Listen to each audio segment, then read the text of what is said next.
Sir मेरा एक सवाल है, सीटीईटी और एसटीईटी अभ्यर्थी लगातार गर्दनी बाग में पटना की सड़कों पर धरना प्रदर्शन कर रहे हैं और कुडनी जो है सभा के दौरान वहाँ पे कार्यकर्ताओं के द्वारा कुर्सी चला दी गई है। इस संबंध में क्या कहेंगे?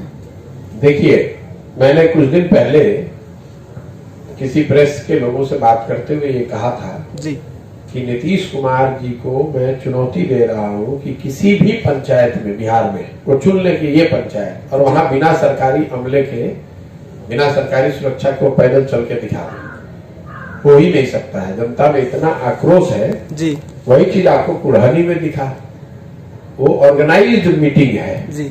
पार्टी के वर्कर और समर्थकों की मीटिंग है, उसमें भी लाठी डंडा कुर्सी टेबल सब चला जी। आप देखेंगे आने वाले दिनों में, मेरा आकलन लिख कर रखिए, नोट करके रखिए, रिकॉर्ड करके रखिए। नीतीश जी जितनी मीटिंग, पब्लिक मीटिंग करेंगे उसमें टीटी छात्रों का मामला है, कहीं दूसरे जगह सांख्यिकी वाले करेंगे, कहीं दूसरे जगह टीचर्स करेंगे, कहीं दूसरे जगह ग्रामीण करेंगे। कोई भी पब्लिक मीटिंग जो नीतीश कुमार करेंगे, जो मैं देख पा रहा हूं समाज में जितना गुस्सा सरकार के प्रति है, आपको इस तरह की घटनाएं दिखेंगी ही दिखेंगी। वहां कुर्नी में क्या हुआ?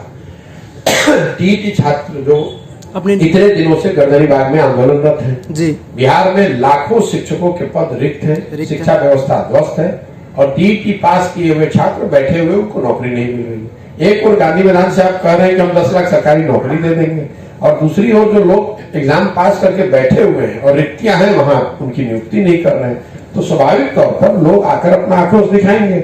जब उन्होंने आक्रोश दिखाया तो मतलब ये तो निचले स्तर का काम है कि वहां पर वर्करों ने, मैं तो जानता नहीं किसने मारा, लेकिन वहां मारपीट हुई, मारपीट हुई।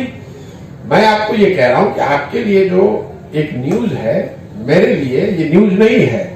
मैं आपको ये बता रहा हूं कि आज से 2 हफ्ते पहले मैंने कहा है कि नीतीश कुमार जी अब जहां भी पब्लिक मीटिंग करेंगे उनको इस तरह की अप्रिय घटनाओं के लिए तैयार रहना चाहिए, क्योंकि समाज में जो गुस्सा है, आप जब उससे मिलिएगा नहीं, बात नहीं कीजिएगा, उसका कोई रास्ता नहीं निकालिएगा, तो कहीं ना कहीं तो दिखेगा।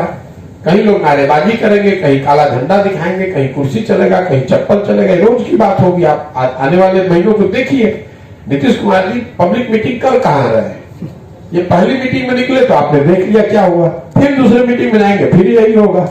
वो तो सरकारी कार्यक्रमों में जाते हैं और अपने बंगले में रहते हैं।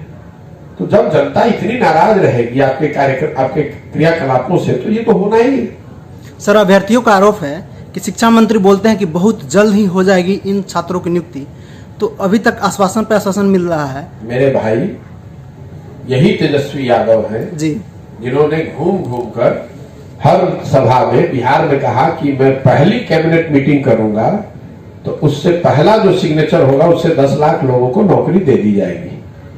तो आपको और हमको पूछना चाहिए कि कलम टूट गया है या स्याही सूख गई है या कैबिनेट मीटिंग हो ही नहीं रही है। भाई आज 3 महीने से ज्यादा हो गए, रोज कैबिनेट मीटिंग हो रही है हर हफ्ते। तो शिक्षा मंत्री तेजस्वी यादव के ही है, चंद्रशेखर जी, माननीय चंद्रशेखर जी जो शिक्षा मंत्री हैं, वो तो तेजस्वी यादव के पार्टी के हैं। Tejashwi Yadav deputy chief minister हैं और नीतीश कुमार पूरी तरीके से उनके साथ हैं और वो नीतीश कुमार के साथ है। तो इन लोगों को कौन रोक रहा है नौकरी देने के लिए? अभी नीतीश कुमार जी ने उस वादे को फिर 15 अगस्त को गांधी मैदान में दोहराया, जिसमें उन्होंने कहा कि 10 लाख सरकारी नौकरी दे दी जाएगी। और अगर आपको चुनाव में तेजस्वी यादव के भाषणों को आप याद करेंगे तो तेजस्वी यादव ने ये उसमें कहा था, किसी ने पूछा कि 10 लाख नौकरी कहां से देंगे, तो कहा 4 लाख तो नियुक्ति, ऑलरेडी पद खाली पड़े हुए हैं, उसको खाली हमको नियुक्त करना है। तो भाई 4 लाख को नियुक्त कर दीजिए, तो टीईटी के बहुत लड़कों को फायदा हो जाएगा। ये तो देखिए बिहार में या दूसरे जगह भी ये आदत पड़ गई है नेताओं की कि आकर वादे करना कि मैं आऊंगा तो ये कर दूंगा, वो कर दूंगा, और जीतने के बाद कुछ नहीं करना। आप मेरे से पूछ रहे हैं आप क्या करेंगे, मैं बार बार कह रहा हूं मैं कुछ नहीं करूंगा। मैं क्या कर सकता हूं? जब तक जनता नहीं करेगी मेरे करने से, मैं कोई ऐसी झूठी बात नहीं करना चाहता हूं जो मैं नहीं कर सकता। मैं ये कह रहा हूं कि इसको सुधारने का लोगों के साथ मिलकर योजना बना रहे हैं, जो जारी करेंगे ताकि आप देख सकें कि आपके पंचायत में, आपके घर में, शिक्षा में, स्वास्थ्य में क्या होगा। मैं ये नहीं कह रहा हूँ झूठ मूठ का कि मैं आऊंगा तो सब शिक्षा व्यवस्था ठीक कर दूंगा, मैं आऊंगा तो 50 लाख लोगों को नौकरी दे दूंगा, मैं आऊंगा तो बिहार को नंबर 1 स्टेट बना दूंगा। जिसको कोई सेंस ही नहीं है बिहार के में प्रति व्यक्ति आमदनी है 35,000 रुपए, और जो देश का नंबर 1 राज्य है उसके उसमें प्रति व्यक्ति आय है 2 लाख रुपए, कैसे नंबर 1 बना दीजिएगा? जिसको ना ख आता नहीं है अपना जबरदस्ती का बैठ के भाषण देता है, जनता वही सुनती है, आप लोग वही चलाते हैं पत्रकार।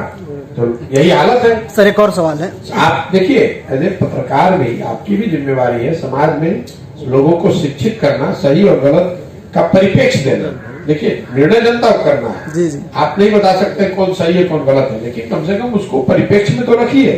आप लोग रखते नहीं, किसी ने कुछ कहा, अब कोई पत्रकार ये सवाल नहीं कर रहा था तेजस्वी यादव से, आपने कहा था कि 10 लाख नौकरी दे देंगे, उसको नीतीश कुमार ने भी कह दिया कि हम दे देंगे, तो कोई पूछ रहा है सवाल। तो आप ज्यादा परेशान है कि कुड़हनी में कुर्सी चला कि लाठी चला। भाई वो हर मीटिंग में चलेगा। जब आप रोज झूठे वादे कीजिएगा, नीचे जनता त्रस्त है और ऊपर आप आराम से बांसुरी बजाइएगा, तो नीचे तो वो हंगामा होगा ही ना होगा। कितने दिन रोकिएगा? वहां पर समर्थकों और वो प्रदर्शनकारियों में झड़प हुआ, आगे ग्रामीणों और पुलिस में झड़प होगी। जब लोगों में आक्रोश है तो आपको दिखेगा ही। देखो मैं आपको दावा फिर रिपीट कर दे रहा हूं, नीतीश कुमार जी सरकारी सुरक्षा के बगैर कोई पब्लिक कार्यक्रम करके दिखा दे, और सरकारी सुरक्षा के बाद भी आगे आने वाले समय में जो भी कार्यक्रम करेंगे उसमें ज्यादातर आपको इस बात के लिए तैयार रहना चाहिए कि ज्यादातर इस तरह के कार्यक्रमों में उपद्रव या परेशानी या इस तरह की अप्रिय घटनाएं आपको देखने को मिलेंगी। सर आपके पद यात्रा के आज 63वें दिन है लगातार, और आपने पूर्वी चंपारण और पश्चिमी चंपारण के कई प्रखंडों में घूमे हैं। स्कूलों की स्थिति क्या है? अब तो शुरू में ही आपको बताया लोग का स्थिति क्या है। लोग का स्थिति छुपा हुआ है। स्कूलों की स्कूलों की स्थिति जी, स्कूलों की स्थिति जो शिक्षा व्यवस्था पूरी तरीके से बिहार में ध्वस्त है, ये बात तो सबको मालूम है। जो सबसे बड़ी समस्या है वो है समायोजन की। जो फिजिकल इंफ्रास्ट्रक्चर है स्कूलों का, जहाँ बिल्डिंग है, स्कूल फील्ड है, बाउंड्री है, फिजिकल इंफ्रास्ट्रक्चर, शिक्षकों की संख्या और बच्चे, पढ़ने वाले बच्चे, इन तीनों का समायोजन मैंने अभी तक कहीं नहीं पाया है। मतलब जहाँ बिल्डिंग है वहां टीचर नहीं, जहाँ टीचर है वहां बिल्डिंग नहीं, जहाँ दोनों वहां बच्चे नहीं। ये भारी दिक्कत है। और बिहार में समतामूलक शिक्षा व्यवस्था पेपर पर बनाने के नाम पर, ज्यादा से ज्यादा बच्चों को पेपर पर शिक्षित घोषित करने के नाम पर, स्कूलों में एनरोलमेंट बढ़ाने के नाम पर हर जगह बिल्डिंग खड़े कर दिए गए। जहां बिल्डिंग खड़ा कर दिया गया वहां टीचर है ही नहीं, जहां टीचर है वहां बिल्डिंग नहीं है।